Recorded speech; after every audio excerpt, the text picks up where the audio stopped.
Mon histoire, je te la raconte. Je suis cette petite fille à 3-4 ans qui a été séparée de sa famille à cause des conditions difficiles, des conditions financières difficiles, l'endettement et la pression de l'endettement que vivaient les parents. J'ai dû être séparée d'eux. Il a fallu qu'ils partent, qu'ils quittent le pays pour aller loin, pour aller encore travailler pour améliorer la condition de la famille. Et j'ai été placée dans une famille d'accueil, une famille proche de la mienne. Mais là, j'ai vécu les moments les plus difficiles de mon enfance. Une enfance où j'ai connu le rejet, l'humiliation. Oui, je me parle d'humiliation parce que je n'avais pas droit au repas autour de la table. Il fallait attendre que les autres finissent de manger pour que je mange. Il fallait des fois même aller racler les miettes dans les assiettes. Oui, et après, il faut laver les assiettes. Et l'autre chose qui était aussi difficile, c'est qu'il fallait aller travailler pour apporter de l'argent. Je t'imagine, une petite fille de 4 ans aller vendre des beignets pour rapporter de l'argent à la maison. Et c'est ce passé douloureux, cette enfance douloureuse m'a conduit à devenir une jeune fille blessée, déchirée, parce que j'ai continué à vivre dans un monde de l'abus. La maltraitance m'a suivie. Et à ce moment donné où je découvrais la jeune fille que j'étais, j'ai dû rentrer en mariage à cause des conditions financières que je n'avais pas, à cause du train de vie que je n'avais pas. J'étais à un moment donné même SDF, je ne savais pas où dormir. Je n'avais pas de toit pour dormir. Je suis allée me marier. Et là, j'ai découvert une vie de souffrance atroce. Cette petite enfance, tout ce que j'avais vécu dans l'enfance m'a rattrapée. Les douleurs de l'enfance sont remontées dans le foyer. Et j'ai vécu vraiment un mariage difficile pendant 12 années. 12 années où j'ai connu l'humiliation. Où devant les autres, je ne pouvais pas parler. Même mes propres enfants, je ne pouvais pas les éduquer. C'est ce que j'ai connu. Et finalement, ce mariage a pris fin.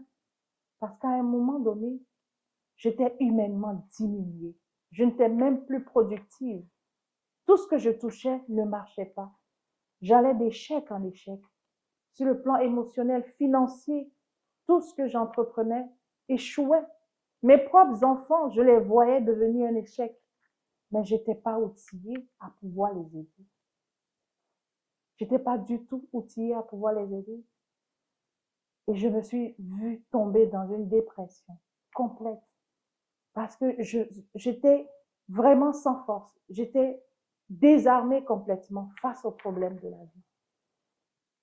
Même ici, parce que je vous parle de mon enfance, c'était certainement en Afrique, mais ici, je vous dis, une fois j'ai été à Costco avec mon garçon.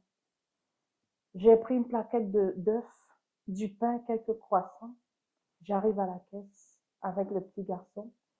La caissière, elle prend la carte, elle tape une fois. Madame, désolée, il n'y a pas d'argent sur votre carte. Je dis non, essayez encore. Elle essaie une deuxième fois. Désolée, madame, il n'y a pas assez de fonds. Je dis ok, enlevez un article. Ça va être suffisant. Elle enlève l'œuf, elle tape encore. Il n'y a pas d'argent sur la carte. Enlevez un deuxième article jusqu'à ce qu'il n'y avait plus d'article. Je suis ressortie de ce magasin-là avec mon fils. Les larmes aux yeux, mon fils me regardait. Maman, ça va bien. Maman, ça va bien. Ce sont des choses que j'ai vécues. Mais à un moment donné, je me suis dit, je ne suis pas venue sur terre pour vivre aussi difficilement. En tant que femme de foi, je sais qu'il y a une parole dans la Bible qui dit, Dieu a des plans de bonheur et non de malheur pour moi. Mais jusqu'ici, je vivais que le malheur. Petite, mariée, dans la vie adulte, je vivais que le malheur. Je me suis dit, maintenant, je veux aussi voir le plan de bonheur que Dieu a pour moi. Et c'est là où il y a une prise de conscience qui m'a saisie. C'est là où j'ai compris que j'avais quelque chose, j'avais un rôle à jouer pour que ça change, pour que tout ça qui était noir, de l'obscurité, devienne une lumière. J'ai pris la décision d'aller chercher qu'est-ce qui n'a pas fonctionné, travailler sur ce qui n'a pas fonctionné, pour avoir les outils pour faire fonctionner définitivement ma vie. Et c'est là où je découvre, je rencontre le développement. Et ça m'a transformée. Ma vie n'a plus jamais été pareille. Quand j'ai rencontré, mis en application ces outils de développement personnel. Je vous fais découvrir quelques outils de développement personnel qui ont transformé ma vie.